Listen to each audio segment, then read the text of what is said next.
Hey everyone, my name is KasSandra Owens. I am a purpose coach, and this is our first encouragement meeting. Woo! Okay, so this is going to be separated into two parts. So this first part, which will be happening today, is about godly support provided to us from God. The second part would be for our next meeting this month, and it's going to be talking about godly support that others provide to us and the godly support that we provide to others. So let's dive right in. Since there's no one here, and technically this will be the second time I'm having this meeting because the first time I forgot to push the record button, I already know exactly what I want to say. And like I said, no one's here, so it will be less of a dialogue and more reflection based. So I'm going to ask a series of questions. I'm going to give examples, biblical examples, personal examples, etc. And the purpose of that is to help you get your thought processes rolling whenever you have the time to listen to this video. To get your thought processes rolling about where you are, what you need, etc., etc. So the first set of questions I would like to ask you all is, what kind of godly support do you personally need from God? Like, what does that look like? What does that feel like? Or what does that sound like? For example, the kind of support that I think I need from God is to always be aware that He is there, He is steady, He is reliable, He is trustworthy. Even when I don't see something, whether I don't see something happening, whether I don't see something moving, whatever. Like, I need to know He is always there, He always has my back, and He is always faithful and true, and that He always works things out for the good of those who love Him. That's the kind of godly support that I need. But it might not be that way for you. So what kind of godly support do you need? And sometimes that changes depending on the season that you're in. So let's just focus on where you are in this season and what you need from Him in this season.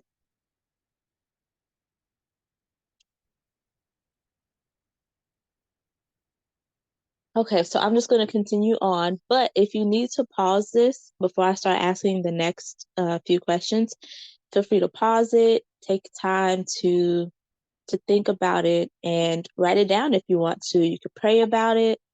You can get creative and create some sort of visual of it.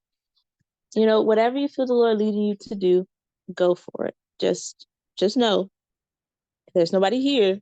So I'm just gonna ask the question. So pause however often as you need to. Okay, so the next question is, what kind of support is God providing for you right now? What does that look like? What does that feel like? What does that sound like? Is He giving you calm reassurances? Is He giving you, like, tangibly giving you everything that you need for the season? Is He intangibly giving you everything that you need for this season? Can you see what it is that He is giving you? Or are you searching for His provision? Is He giving you something that you do not want, or that you do not, that you feel you do not need? What is He providing for you in this season? Because for me, I've learned that God always provides. He enables us from a place of provision. He's not going to place us in a situation where we do not have everything already.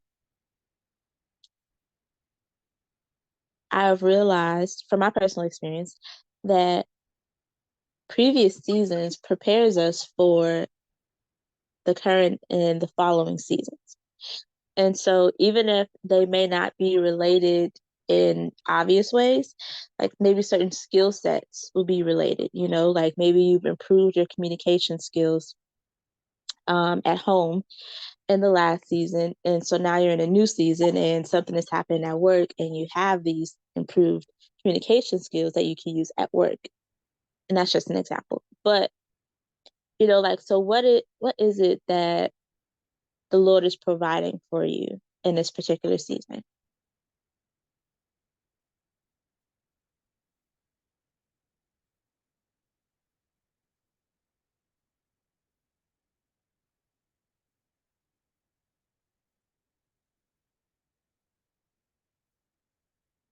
The next question is, what do you think the Lord is trying to teach you or reveal to you in this season?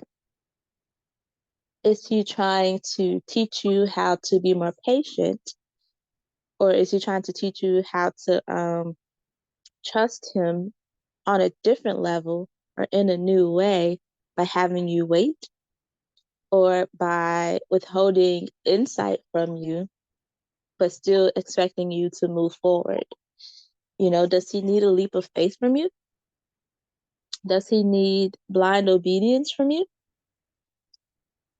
Um, is he asking you to be still?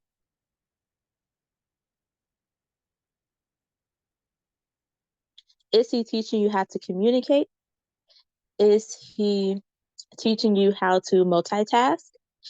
Is he teaching you how to properly prioritize?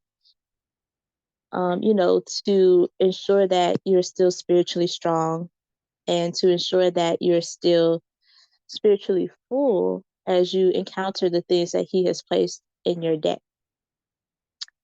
Is he revealing to you things about yourself?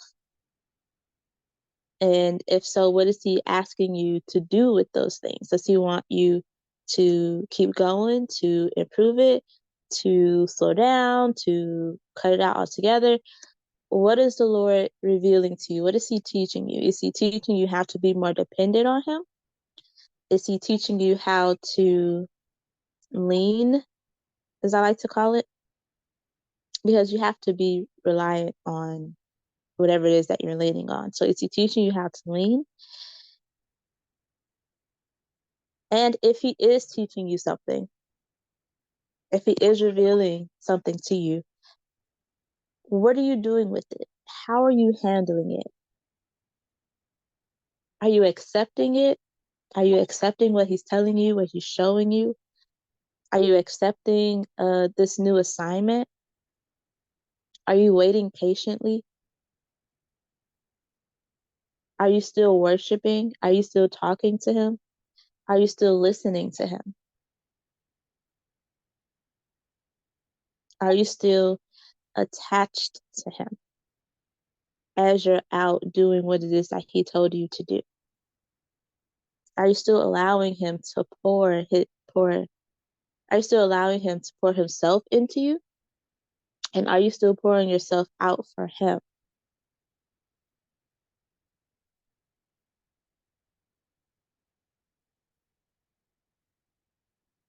So I want you to just take a moment and reflect on the beginning, or like the kind of segue from last season to your current season. And while you're reflecting, just run those questions through your mind and try to recall some actual situations that have happened where the Lord may have been speaking to you, or where the Lord wanted you to perform in some kind of way. And also analyze your actions or your reactions in that particular time. How are you performing for the Lord? How are you still connected with Him? What's your relationship with him like?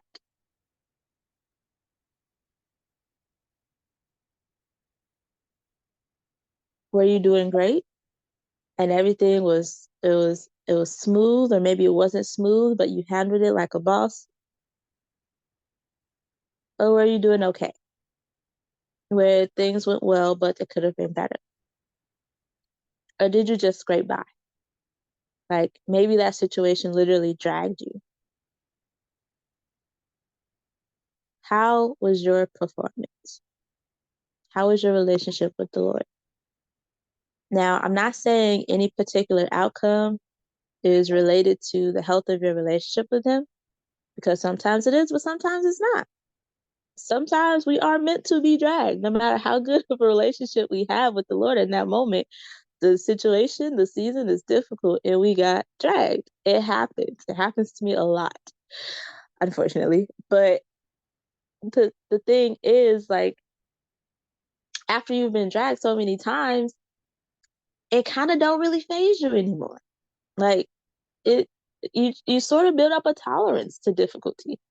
And so that's why I say it's not always a direct reflection of your relationship with Him, because sometimes the Lord wants you to get dragged while you're hanging on to His coattails, trying to keep up with Him and everything He got going on in your life, and still trying to maintain your relationship with Him while you're going through the fire. Like it happens. It happens. It's perfectly normal. But I'm asking just so you can start to develop a greater awareness.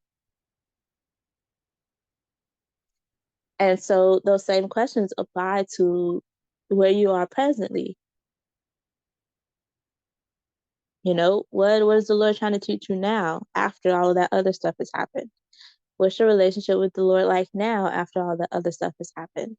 What is the Lord revealing to you now after all of that, you know? And try to recall some recent situations where you can actually, analyze and see what happened, what did you learn from it, how are you growing from that experience? Um, what is the Lord, or what do you think the Lord is trying to teach you in that moment? Or what is the Lord revealing to you in that moment? Were you triggered by anything? Were you inspired by anything?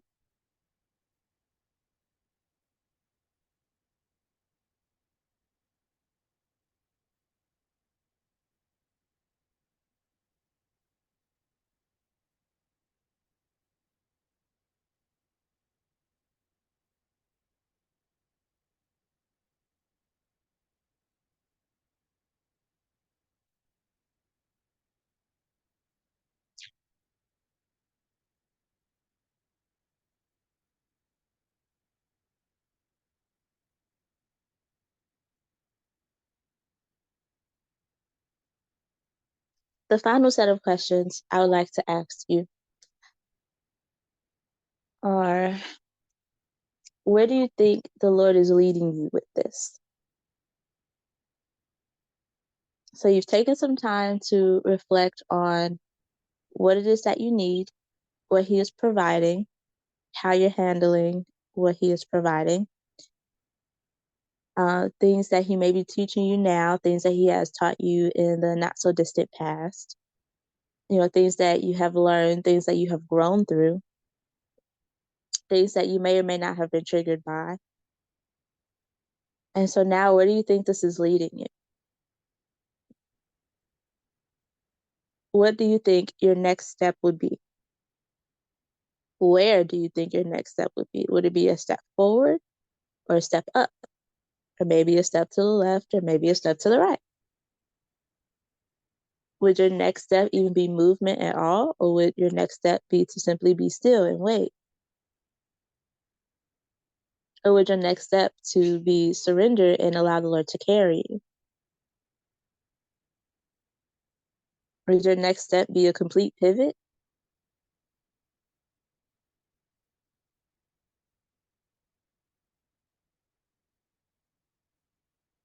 So these particular questions require you to have a little bit of foresight, not like prophetic. If you have that, that's great. But what I'm referring to is just looking beyond where you are and being mindful of where you've been. Because the Lord may very well have laid it out clear for you. It's like, okay, this is what I'm teaching you because I have this big thing for you up ahead. Or this is what I'm teaching you because you have this situation up ahead and I want you to be prepared. Like, do you have any looming events? And I don't mean looming in like a negative, dark, gloomy kind of way, but just sort of up ahead, maybe hanging over you. You may be excited, you may be feeling dread. I don't know, but it's looming there. It's up ahead and it's approaching. So, is the Lord trying to prepare you for that thing that you already have planned? Or are you not sure? Has the Lord not revealed that to you?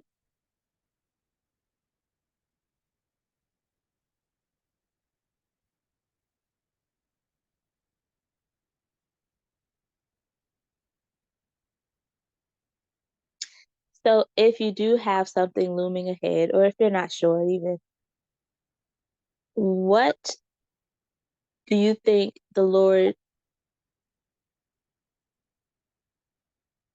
how can I phrase this? So,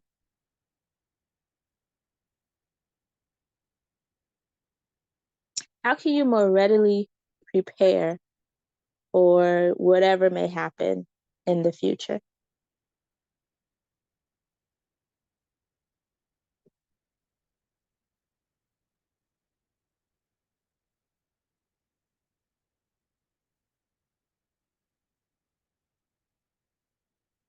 For example, I know I have internships coming up.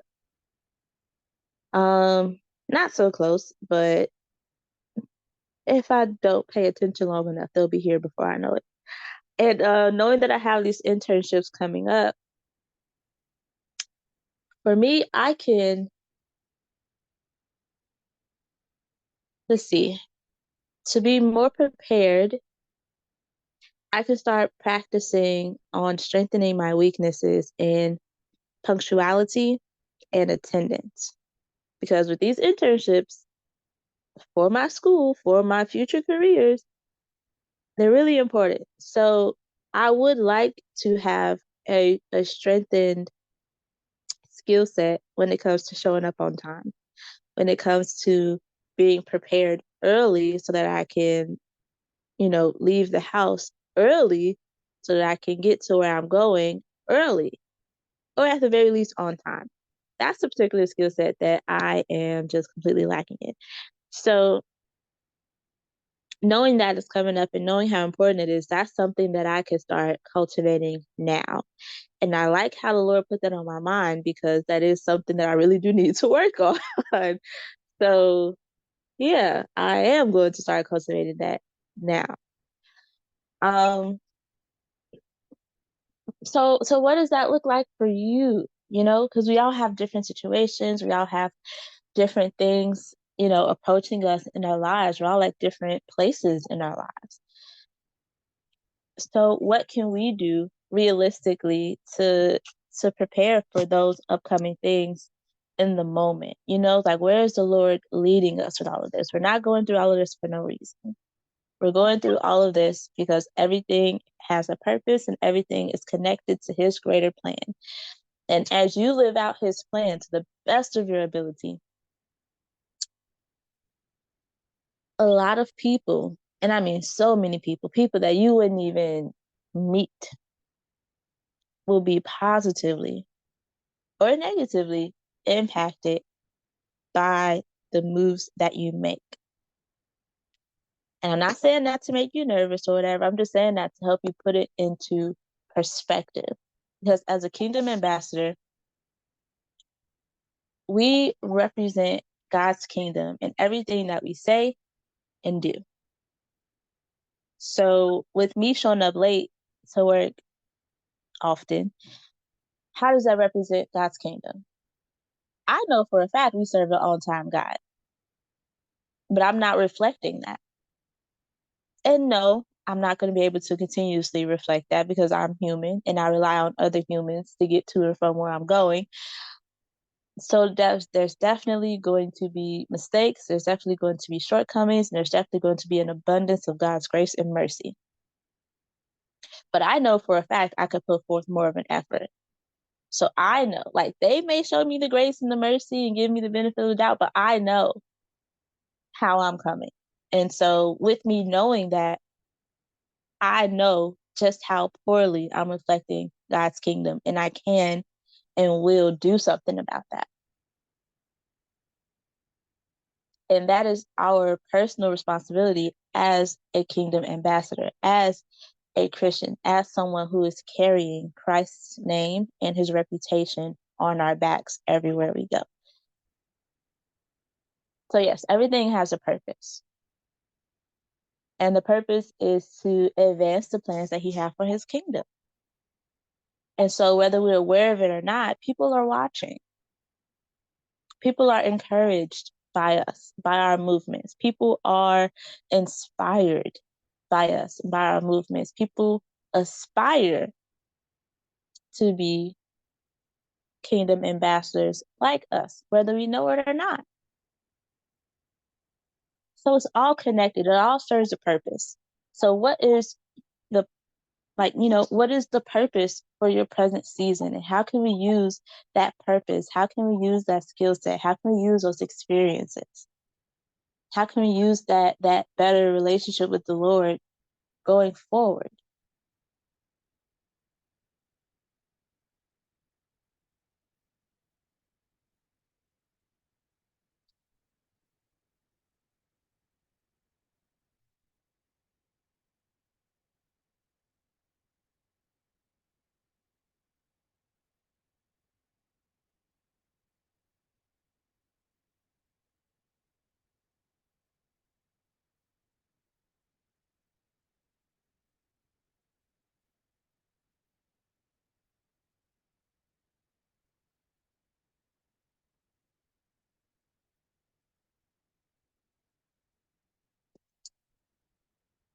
So those are all of my hopefully deep reflective questions that I have for you all today.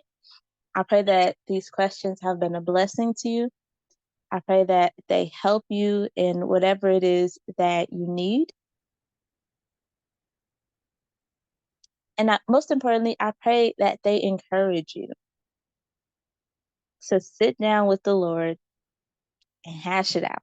Ask questions, worship Him, thank Him, praise Him, talk to Him, listen to Him. I pray that this video sends you directly to the Lord for whatever it is that you need, whether it's understanding, whether it's guidance, whether it's support, whether it's clarity. I pray that it sends you right back to the Lord.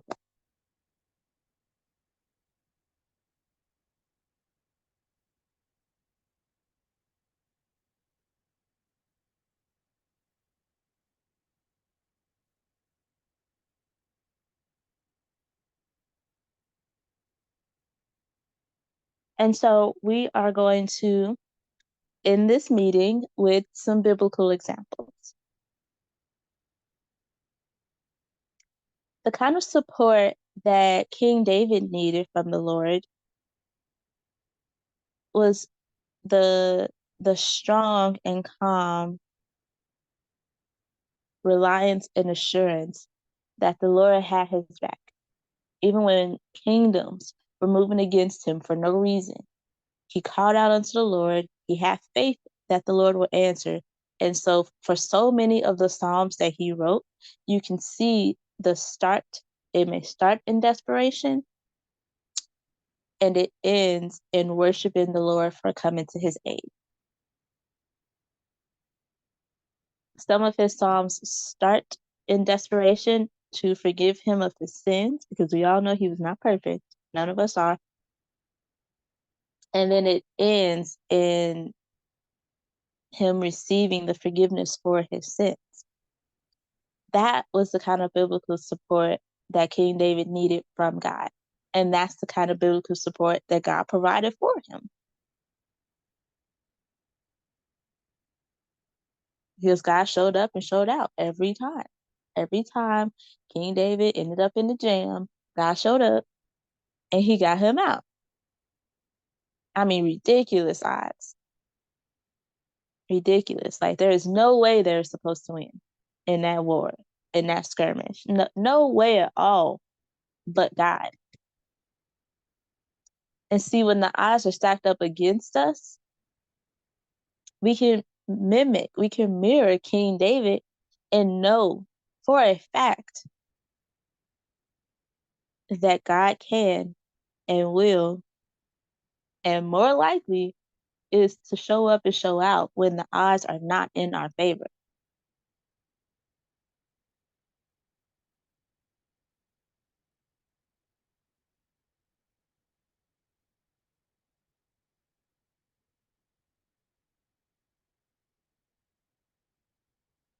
And even when times are difficult and we mess up, we can know for a fact that God is still there, that he still cares, that he will forgive us, and that he will place us right back into his good graces, into his will for our lives, with just a simple, heartfelt repentance.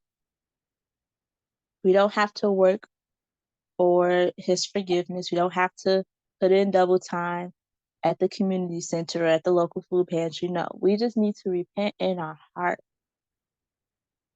and we're right back in it. We're right back in his good graces. We're right back in his favor. We're right back in his purpose for our lives.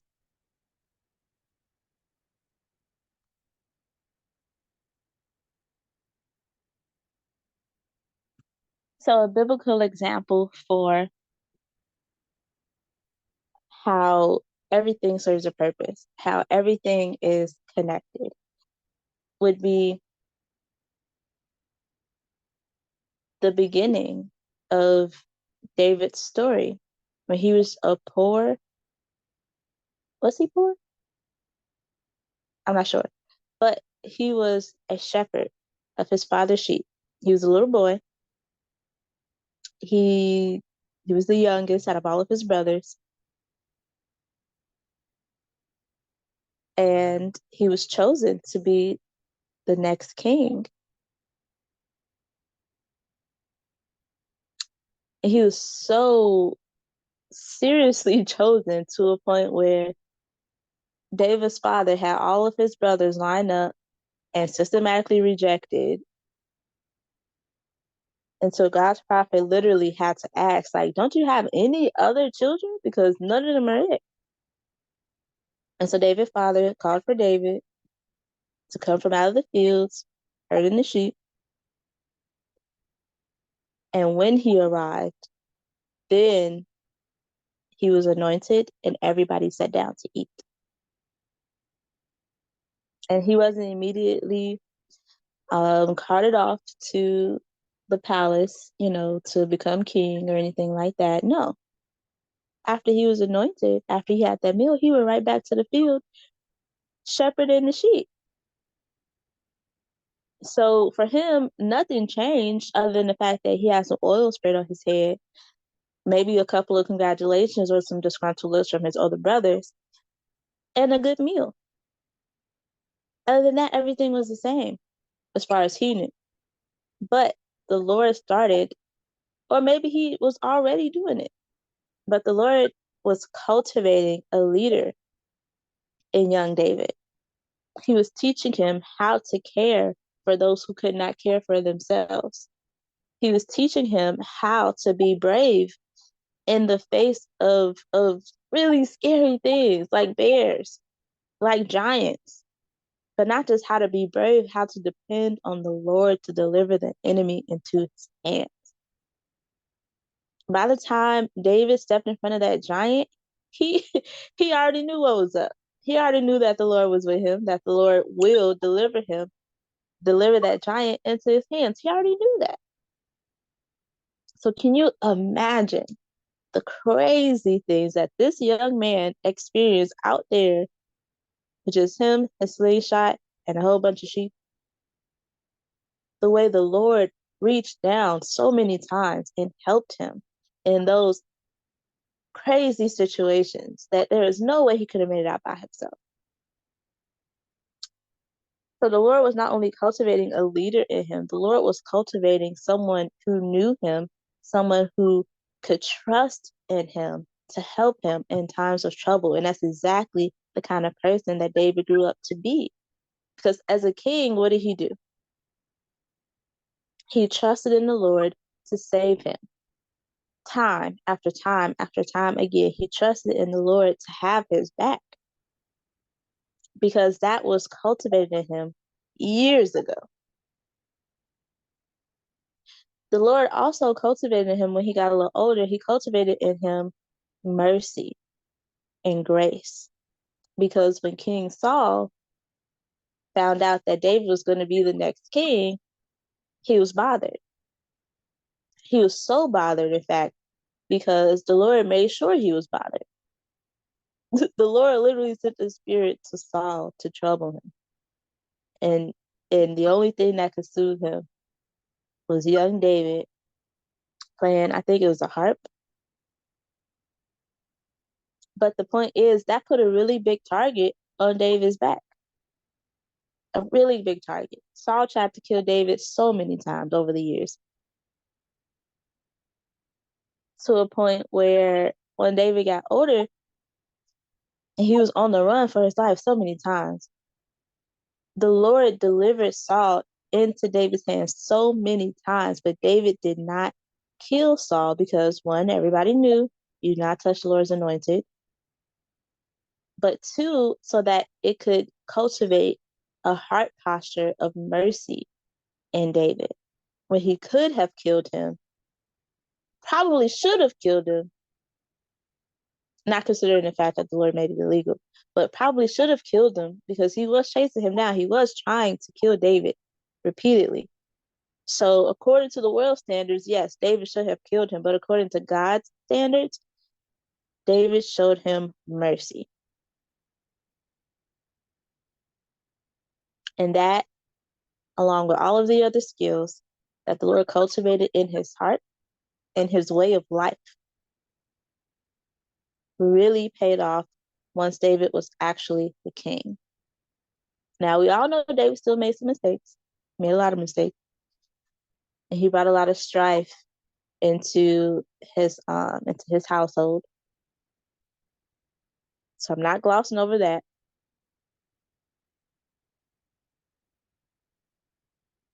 I guess that could be a warning for all of us here. Although the Lord is using us, it doesn't mean that he's not going to punish us if we make really, really, really bad decisions. So,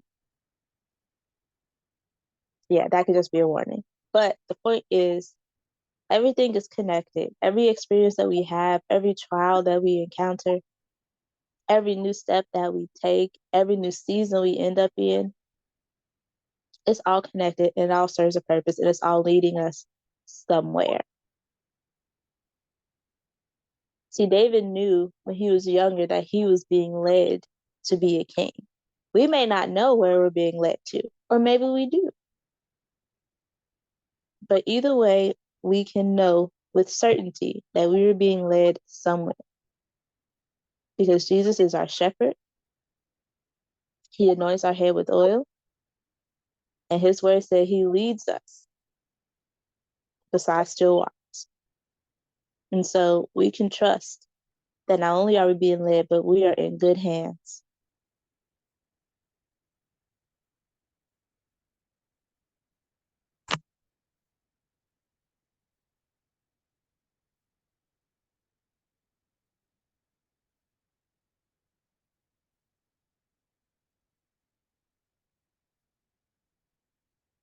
So we will conclude part 1 of this wonderful encouragement meeting.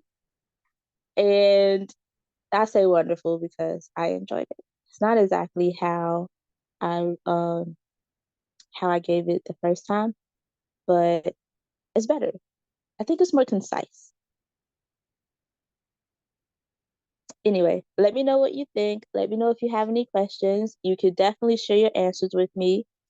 However you want to do it, I'm here always.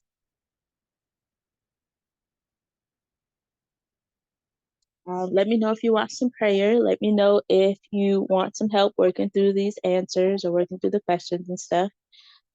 Um, Let me know if you want to dive a little deeper. Let me know if you want to talk more, biblical examples of this. Just let me know, whatever you need. Let me know. I'm here. You know how to reach me.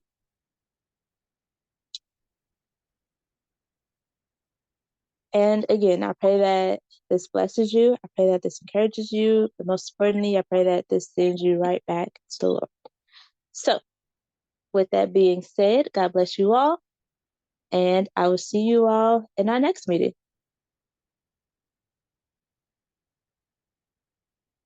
Again, my name is KasSandra, and I am a purpose coach for the Lord. God bless.